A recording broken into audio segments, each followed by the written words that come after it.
Hello student, welcome back to success Mantra. तो स्वागत है एक बार फिर से आप सभी का हमारे the Hindu daily news analysis में। तो आज यानी कि 5 अगस्त 2025 के द हिंदू में क्या है खास जो कि एग्जाम पर्सपेक्टिव से बहुत ही ज़्यादा इंपॉर्टेंट है। चलिए जल्दी से डिस्कस कर लेते हैं। So the first news from the Hindu today is from India US relations. Centre hit back after Trump threatens more tariff on India. तो यूएसए के जो प्रेसिडेंट हैं डोनाल्ड ट्रंप, इन्होंने इंडिया को एक और धमकी दे दी है। ठीक है, एज वी ऑल नो, अभी पिछले वीक की डोनाल्ड ट्रंप ने इंडिया के ऊपर 25% टैरिफ लगा दिए हैं। और इन टैरिफ के साथ साथ है ना एक पेनल्टी भी लगाई गई है। अब ये पेनल्टी कितनी होगी अभी नो बडी नोज, है ना, मोर डिटेल्स आर अवेटिंग। तो 25% टैरिफ के पीछे जो डोनाल्ड ट्रंप का लॉजिक था वो ये था कि इंडिया भी तो हम पे टैरिफ लगाता है ना। जो भी यूएसए के गुड्स एंड प्रोडक्ट हैं जो इंडिया को एक्सपोर्ट किए जाते हैं, इंडिया उन पे भी टैरिफ लगाता है। दैट इज भाई हम भी इंडिया पे टैरिफ लगा रहे हैं।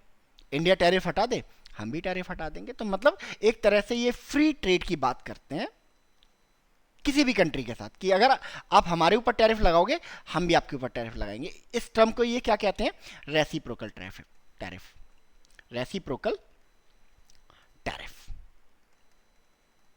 ठीक है, अब इन्होंने टैरिफ लगाया और इनका जो स्पेकुलेशन था अबाउट इंडिया कि इंडिया एकदम पैनिक मोड में आ जाएगा बिकॉज इस समय पूरी की पूरी जो वर्ल्ड इकोनॉमी है एक अनसर्टेनिटी से गुजर रही है। ठीक है, ऐसे में इंडिया अफोर्ड नहीं कर सकता यूएसए के टैरिफ।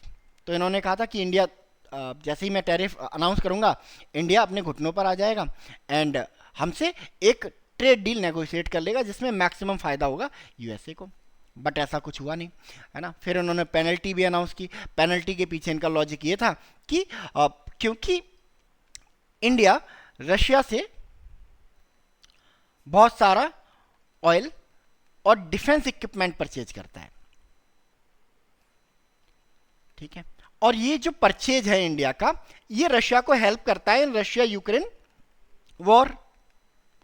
तो in indirect way India Ukraine Russia war को क्या कर रहा है? फंड कर रहा है in the favour of Russia. That is why हम ये पेनल्टी इंपोज कर रहे हैं। ठीक है, तो जब ये टैरिफ इंपोज कर दिए गए, पेनल्टी इंपोज कर दी गई, एग्जीक्यूटिव ऑर्डर साइन कर दिया गया, तो जैसे कि डोनाल्ड ट्रंप को लगता था कि जो इंडिया है वो अपनी नीज पर आ जाएगा, बट ऐसा कुछ हुआ नहीं, है ना। इसके बाद इन्होंने एक के बाद एक सोशल मीडिया पे पोस्ट करना शुरू कर दिए। ठीक है, अब सोशल मीडिया एक्स, है ना, जिसे ट्विटर भी बोला जाता था, और ट्रंप का अपना खुद का भी एक सोशल मीडिया है जिसका नाम है ट्रुथ। बैक टू बैक इन्होंने बहुत सारे पोस्ट किए और ऐसी लैंग्वेज का इस्तेमाल किया इन्होंने कि जो कि एक स्टेटमेंट को या फिर एक वर्ल्ड लीडर को या किसी भी कंट्री के हेड ऑफ द स्टेट को नहीं करना चाहिए, है ना। इन्होंने पहले बोला कि जो इंडिया एंड रशिया है वो अपनी डेड इकोनॉमी के साथ कुछ भी कर सकते हैं। तो लिटरली इन्होंने इंडिया की इकोनॉमी को क्या बोल दिया? डेड इकोनॉमी बोल दिया। ठीक है, अब पता नहीं इनकी जो फैक्चुअल नॉलेज है वो कितनी सही है और ये जो फैक्ट है वो कहाँ से लाते हैं। डेड इकोनॉमी इंडिया के बारे में, इंडिया जो कि दुनिया की 4th लार्जेस्ट इकोनॉमी है,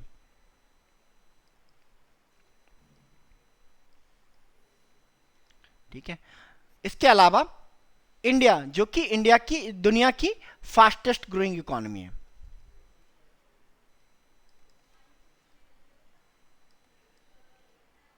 उसके बारे में क्या टर्म इस्तेमाल कर रहे हैं? डेड इकोनॉमी है। ठीक है, तो आई डोंट नो, है ना, कि इन्हें कौन ब्रीफ करता है और कौन इस तरह के फैक्ट बताता है। ठीक है, इसके अलावा इंडिया को लगा कि अब ठीक है, डोनाल्ड ट्रंप फ्रस्ट्रेटेड थे, जो चाहते थे वो हुआ नहीं, तो ठीक है इन्होंने कुछ पोस्ट लिख दिए तो क्या हो गया।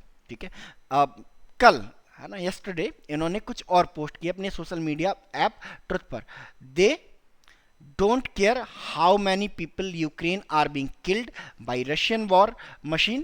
Because of this, I will be substantially raising the tariff paid by India to USA, है ना। इन्होंने जो दे वर्ड का इस्तेमाल किया है अपने पोस्ट में, ये कैटेगोरिकली इंडिया के लिए किया है कि इंडिया को परवाह नहीं है कि यूक्रेन में कितने लोग मर रहे हैं रशिया की वॉर मशीन से। तो अब जो टैरिफ्स हैं, पेनल्टी तो लगेगी लगेगी, है ना। इसके अलावा टैरिफ को, जो टैरिफ मैंने 25% इंडिया के ऊपर इंपोज किए हैं, अब इनको सब्सटेंशियली धीरे धीरे ग्रेजुअली क्या किया जाएगा, बढ़ाया जाएगा, इंक्रीज किया जाएगा, बिकॉज इंडिया फंड कर रहा है यूक्रेन वॉर को इन फेवर ऑफ रशिया। इसके बाद इंडियन गवर्नमेंट ने सोचा कि अब बहुत हो गया। इसके बाद इंडियन गवर्नमेंट ने बहुत सारी ऑफिशियल रिस्पांस दिए यूएसए को, और यूएसए के साथ साथ पूरे यूरोपियन वर्ल्ड को, है ना, क्योंकि यूएसए और जो वेस्टर्न वर्ल्ड है ना, वेस्टर्न वर्ल्ड, वेस्टर्न यूरोप जिसे कहते हैं, है ना, एज ए अलाई काम करते हैं, है ना। और इनका एक सिंपल फंडा है कि सही गलत क्या है, सही वो है जो यूएसए एंड वेस्टर्न अलाइज हम करते हैं, और गलत क्या है जो रशिया करता है, जो चाइना करता है, जो इंडिया करता है, वो गलत है। ठीक है, तो इसी पर इंडिया ने रिस्पांस दिया है। The Indian government hit back at mister Trump statement and also criticism from European countries on India trade with Russia, saying that such targeting of India was unjustified and unreasonable. Indian government ने कहा कि ये जो western media, western world और USA India को criticise कर रहे हैं, ये क्या है, अनजस्टिफाइड है, अनरीजनेबल है, और ऐसा लगता है कि इंडिया को जानबूझ के टारगेट किया जा रहा है। ठीक है, अब फिर लॉजिकली इंडियन गवर्नमेंट ने कुछ फैक्ट एंड फिगर रखे। उन्होंने कहा कि आप हमें क्रिटिसाइज क्यों कर रहे हो, क्योंकि हम रशिया के साथ ट्रेड कर रहे हैं। ठीक है, बट अगर रियलिटी में देखें तो यूरोप भी तो ट्रेड कर रहा है। तो अगर इंडिया का रशिया के साथ ट्रेड करना, रशिया को फंडिंग देना है यूक्रेन वॉर के लिए, तो आप क्या कर रहे हो, आप भी तो रशिया को फंड ही कर रहे हो। एक डेटा रखा है इंडियन गवर्नमेंट ने। The MEA said that the European Union in 2024 had a bilateral trade of 67.5 billion euro in goods with Russia, in addition to trade in services estimated in 17.2 billion euros in 2023। यानी कि खुद तो 67.5 billion euro का trade करके रखते हो Russia के साथ में, और हम जो हार्डली 10 या 20 बिलियन का ट्रेड कर ले रहे हैं। ठीक है, तो उससे रशिया वॉर, जो रशिया यूक्रेन वॉर है, वो फंड हो रही है रशिया के फेवर में। ठीक है, तो इस हिपोक्रेसी के ऊपर इंडियन गवर्नमेंट ने हिट बैक किया है। ठीक है, और एक क्लियर मैसेज है कि हम आपके सामने, आपके टैरिफ के प्रेशर में कोई बहुत ज्यादा आपके सामने झुकने वाले नहीं है। ठीक है, अब आएगा काउंटर, आप जो बोलोगे उस चीज का आएगा रिस्पॉन्स।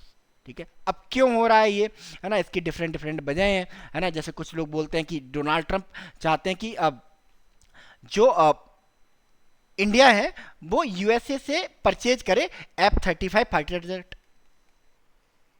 ठीक है, बट इंडिया F-35 को परचेज नहीं करना चाहता है, क्योंकि उसके एक्सपीरियंस बहुत ज़्यादा अच्छे नहीं रहे हैं, और बहुत ज़्यादा अच्छी इंफॉर्मेशन निकल के नहीं आई है F-35 से।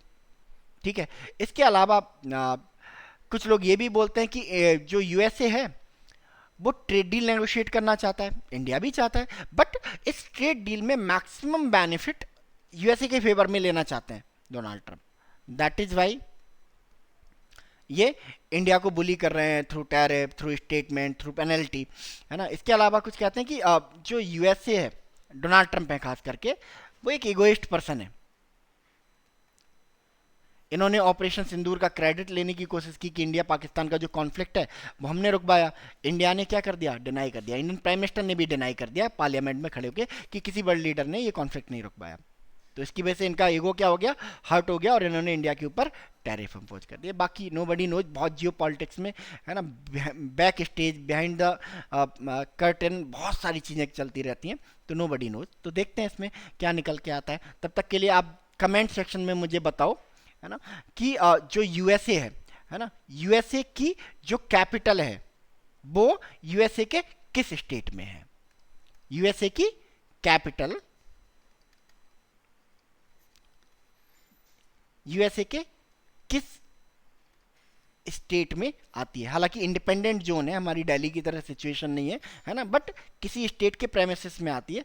तो उस स्टेट का नाम बताओ कमेंट सेक्शन में। चलिए next. Next news is from मनरेगा and West Bengal. Despite High Court order, rural employment guarantee scheme remains stalled in Bengal. तो मनरेगा, Mahatma Gandhi national rural employment guarantee act, ठीक है। ये स्कीम सेंट्रल गवर्नमेंट ने शुरू की थी to provide employment to rural poors, यानी कि गरीब जो गांव में रहने वाले लोग हैं, अनस्किल्ड लोग हैं, उनको एम्प्लॉयमेंट प्रोवाइड कराने के लिए स्कीम शुरू की गई थी, है ना। बट पूरे इंडिया में चल रही थी। बट मार्च 2022 में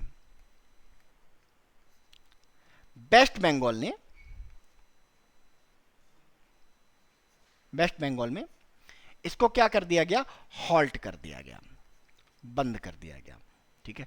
क्योंकि सेंट्रल गवर्नमेंट ने वेस्ट बंगाल को इसके लिए फंडिंग देनी बंद कर दी। और एलिगेशन क्या थे सेंट्रल गवर्नमेंट के, कि इसमें क्या हो रहा है, बहुत सारा करप्शन हो रहा है,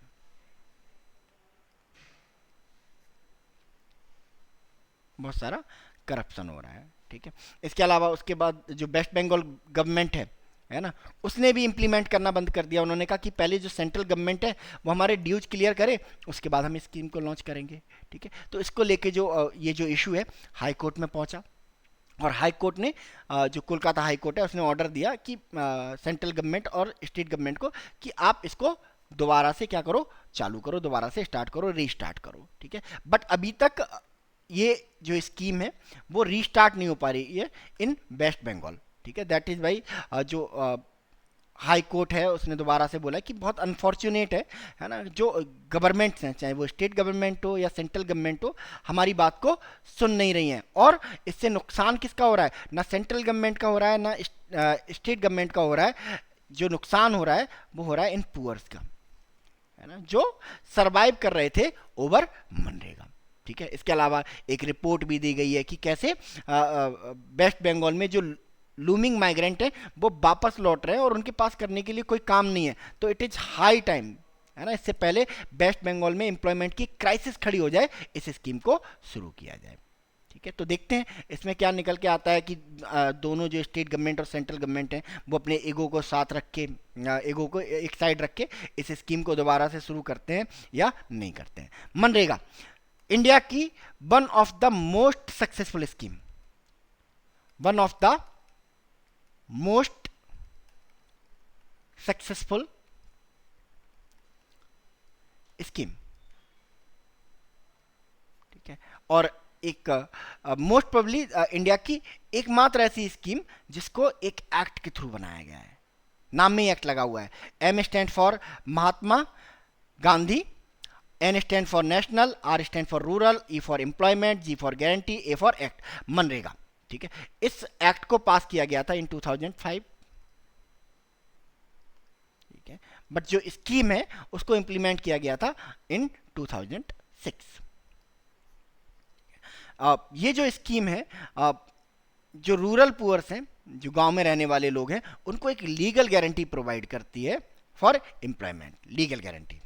MNREGA provide a legal guarantee of wage employment to rural household, ठीक है। कितने दिन की गारंटी है ये, 100 डेज के एम्प्लॉयमेंट की, ठीक है। Each household is entitled to 100 days of wage employment in financial year, in a financial year. Minimum 100 days का तो मिलेगा ही मिलेगा। कोविड टाइम में ये 200 दिन का भी एम्प्लॉयमेंट अवेलेबल करा रहा था, है ना। इसके अलावा ये जो एम्प्लॉयमेंट है वो सिर्फ कैसा है, इसका नेचर भी अनस्किल्ड है और है अनस्किल्ड लोगों के लिए, ठीक है।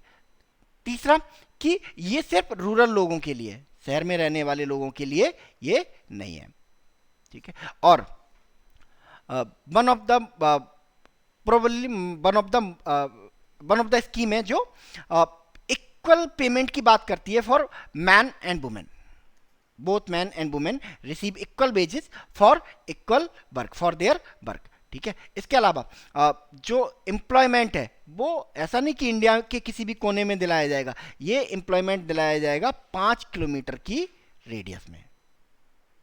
कोई पर्सन अगर यहाँ रहता है तो 5 किलोमीटर के रेडियस में दिलाया जाएगा, ठीक है। इसके अलावा अगर कोई पर्सन मनरेगा के लिए रजिस्टर करता है और रजिस्टर करने के बाद, है ना, 15 दिन तक अगर उसे एम्प्लॉयमेंट नहीं दिया जाता है तो उसे क्या मिलेगा, अनएम्प्लॉयमेंट अलाउंस मिलेगा। तो इस तरह से जॉब सिक्योरिटी की बात करता है, फाइनेंशियल प्लानिंग की बात करता है मनरेगा, ठीक है, क्योंकि इससे पहले जवाहर रोजगार योजना चलाई गई थी 1989 में, तो वो भी प्रॉमिस करती थी कि हम आपको एम्प्लॉयमेंट देंगे, बट प्रॉब्लम क्या थी, गारंटी नहीं थी, है ना, कितने दिन का मिलेगा इस चीज़ की गारंटी नहीं थी, है ना। तो इसकी वजह से क्या होता था कि जो लोग फार्मर्स हैं, गांव में रहने वाले लोग हैं, वो अपनी फिनेंशियल प्लानिंग नहीं कर पाते थे, है ना। दैट इज वाई एक मांग उठी कि आप एम्प्लॉयमेंट हमें भले ही 2 दिन का दो, बट वो सर्टेन होना चाहिए सो दैट कि हम अपनी फिनेंशियल प्लानिंग कर सकें, ठीक है।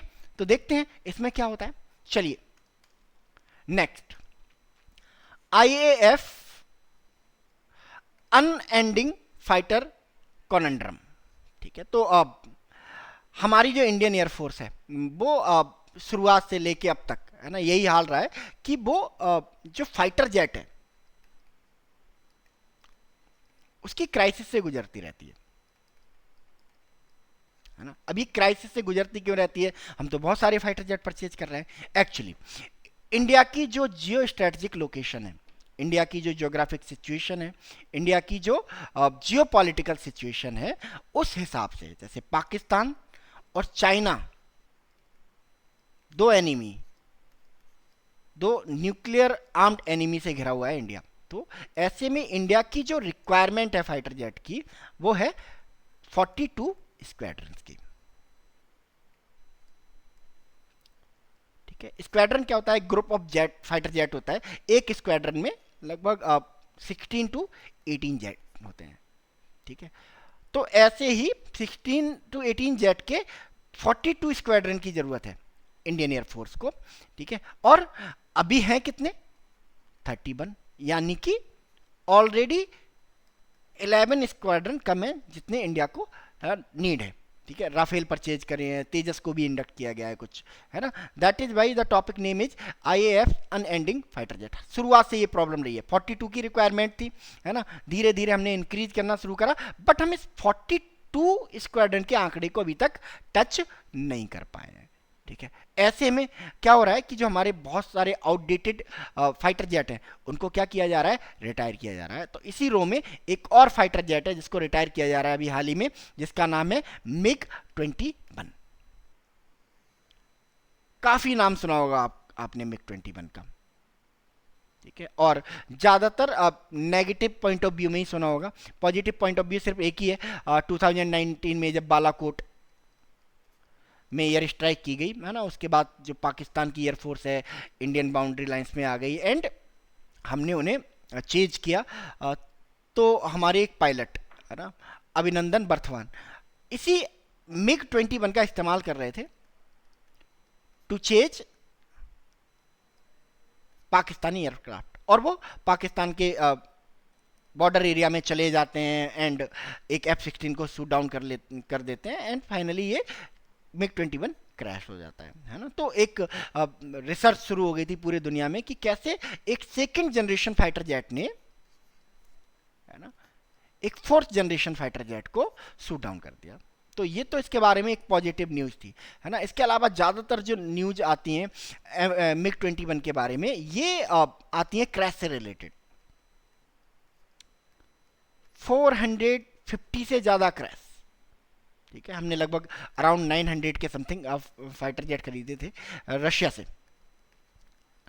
जिसमें 450 तो क्रैश में खत्म हो गए, ठीक है। That is why the fighter jet is known as flying coffins.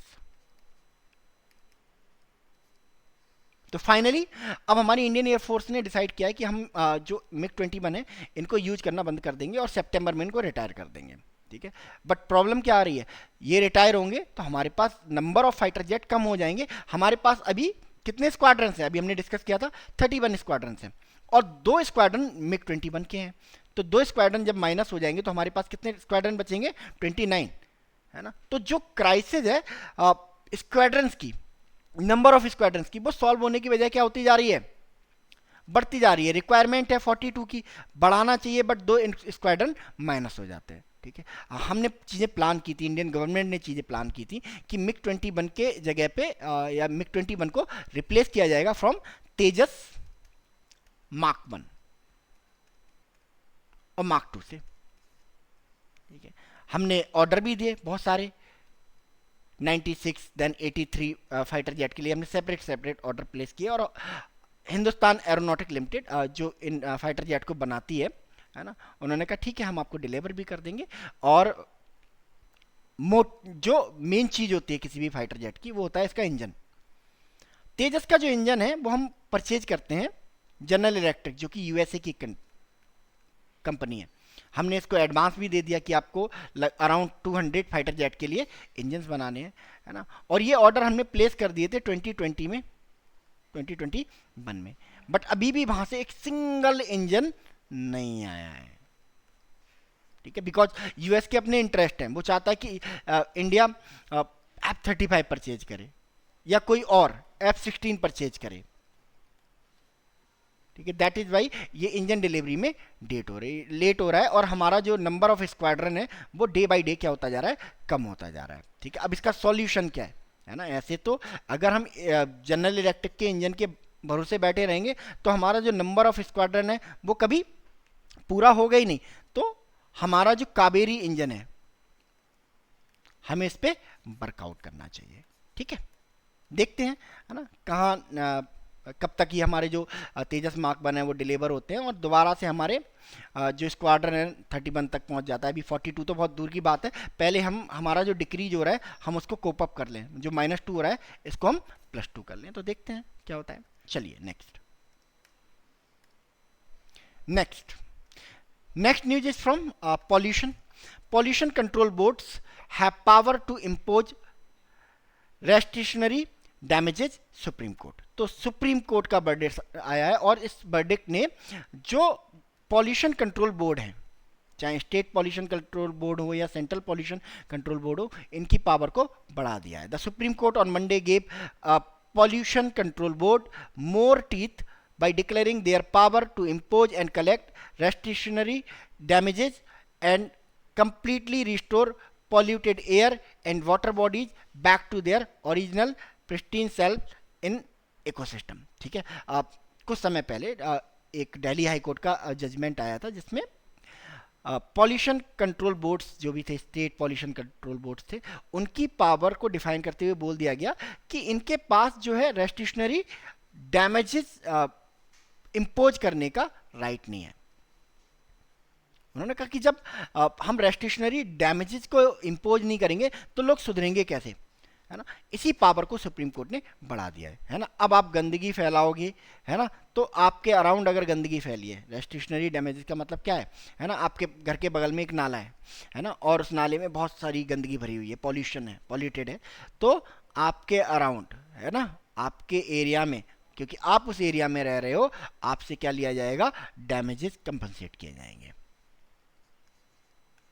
ठीक है, तो ये पावर ग्रो कर दी है ना, फॉर सीपीसीबी और एसपीसीबी। ठीक है, सीपीसीबी कहाँ है ना, कब बनाइए, तो CPCB central pollution control board, ठीक है, और इसको बनाया गया था 1974 में। ठीक है, दो तरह के पॉल्यूशन पे काम करता है ये, वाटर और एयर। ठीक है, जो water air prevention and control of pollution act 1981 में लाया गया था, उसके अंडर काम करता है। इसके अलावा आपका जो water prevention and control of pollution act 1974 है, उसके अंडर काम करता है।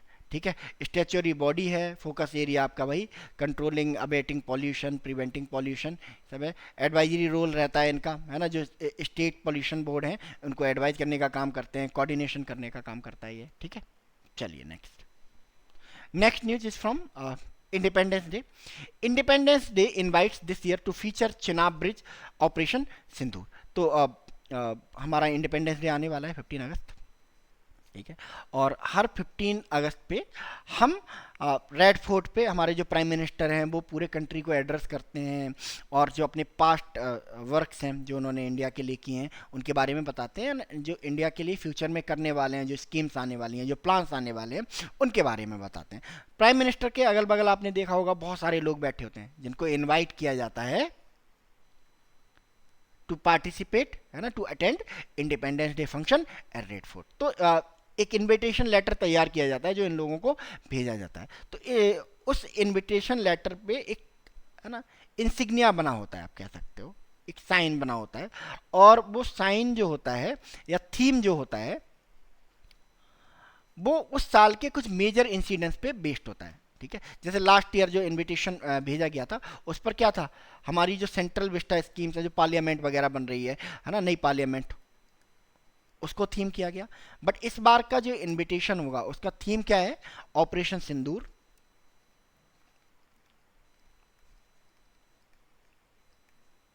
And Chenab bridge.